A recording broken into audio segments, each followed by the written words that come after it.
I am back for my supposedly weekly of reading updates. I know the past two videos have been overdue, but I'm going to get back on schedule. I've been recovering from sickness. I had a crazy work week, but not everything was bad. Yesterday, I went to Emerald City Comic Con, which is why I did nothing except for that yesterday, and it was really awesome. But on to the books. I can't quite remember which books I specifically read in the past week, so I'm going to pick two that I read recently that I just wanted to share with you guys. So, first book, I'm going to talk about the nonfiction book, I Contain Multitudes, subtitled The Microbes Within Us and a Grander View of Life. It's by Ed Yong, and this book is impressive, so very impressive, and now I consider this author amongst the best of science writers. And other science writers, popular science writers like Mary Roach and Siddhartha Mukherjee have set very high standards for this field, but this book meets it, and it's so good. It's about microbes, okay? And we start off with dealing with the idea that all bacteria needs to be eradicated.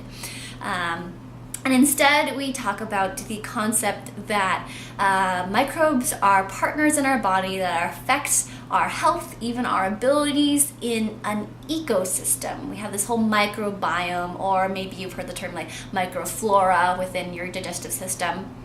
And it takes a lot of cutting-edge research. We meet with scientists and talk about the work they have done in just the past 2 decades. If I recall correctly, just the past 20 years, that's the research that makes up all of this book.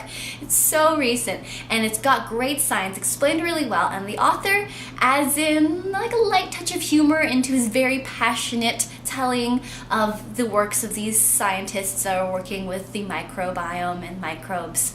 And he tells it in a way that you kind of get attached to certain microbes that you learn about. It's really great. And in particular, I briefly mentioned the ecosystem concept.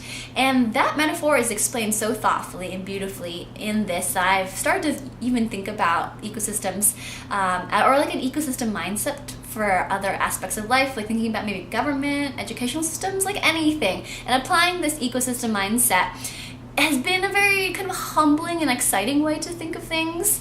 Instead of, I have a very like Western way of thinking, and it's structured as players who are independent and A plus B equals C. It's very kind of straightforward, how to draw out consequences, and like fields are siloed, and it's just not a very like interconnected, interdependent way of thinking, and thinking about our multitudes in the title, interdependent multitudes. And so it's been really, really exciting to enjoy the science in this book, but also the metaphors that are used to describe them in this book and apply them to all sorts of aspects of my life.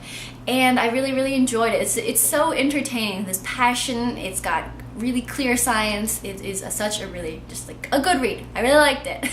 The other book that I'd like to talk about is a graphic novel, and it is Monstress Volume 1, which is written by Marjorie, illustrated by Takeda.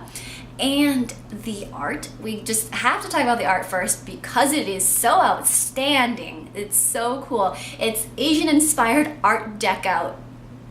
Incredibly gorgeous. I can't even imagine how much work the artist put into this, how many hours. I can't imagine, and I'm so impressed by it. So this book is about a young woman here, portrayed on the cover, who has a kind of psychic link connection to a monster. I'm not sure if I should use air quotes on monster. So there's a monster within her, and I'm very much here for monster girl stories. I'm glad this seems to be becoming a trend.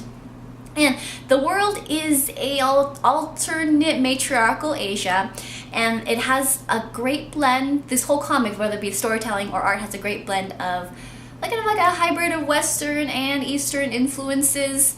As I said, the art is Eastern influence, though it is primarily Art Deco, so very gorgeous. The storytelling has characters that are, I think, inspired both by the traditions of Western and Eastern storytelling, but then the structure and the pacing, I think, are very much more Western because they're much faster. They don't have that as drawn out long moments as in Eastern, particularly manga comics. And so I really am so, I don't know, I was surprised, I guess. Maybe I was just surprised about the ways that so many cultures are blended in this book. And it's really exciting, but also warning, it's ridiculously dark. so dark. There's a lot of disturbing characters who do very disturbing actions. And so, just warning, very, very dark, but very impressive. And it's kind of like on the border of like what I will tolerate as far as like not knowing what's going on, and also how dark it is. Something I really appreciate, let's go back to the pros of this book rather than cons, is that at the end of each issue, there is one of the species is a sentient cat species, and there's a cat professor who kind of elucidates some info with a history lesson of the world. It's such a a deep world. It's really, really cool. I think you'll really like the world. I think you'll really like the art. It's questionable about how what you can tolerate, the dark disturbingness of it. I'm on the border of being like, this is what I'm okay with. But overall, I do think really, really great graphic novel. So yeah, I'm really jazzed about it. And this is actually a reread of this book. I read it last year when it came out in full volume set, but I'm rereading it for the BookTube SSFF Awards. I think the read-alongs or something along is happening. I'm going to try to stick to part of their schedule. It's really cool. So yeah, I reread this and I enjoyed it even more the second time around, for the record. So those are a couple books that I've read in the past week-ish. I hope you enjoyed hearing about them. Till next time, my lovelies.